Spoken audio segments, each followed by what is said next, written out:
عاش اليمن من قبل عيشه كريمه، من قال كلمة حق يعضو حصانه، واليوم كلام الحق أكبر جريمة. من هو غير قاموا عليه الإدانة، خلوا كلام الحق موضة قديمة،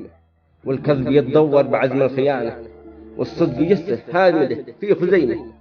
والكذب قد علوا وهذا زمانه، مع المنافق والصفات الوخيمة، سارق وطن قالوا عليها الركانة، كم من أسد ما عدلهم أي قيمة، إذا الزمان الجيد ما له مكانه، ما عاد في ذا الوقت عيشه كريمة، من تحت راس الثعلب مكره لعانه، والمشكلة سرقه بأورق سليمة،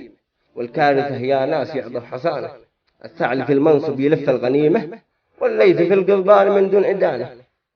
كونت كلمة حق عاشت يتيمة، بين العنا والهم بوقت المهانة، عندي كلام الحق حاجة عظيمة، مهما قسى وقته ويور المعانة، لا تحسب إن الحق يقبل هزيمة، مهما كلام الكذب طول لسانه، يكسب كلام الحق من هو غيمه، من ضاق من قوله دمه خيانة.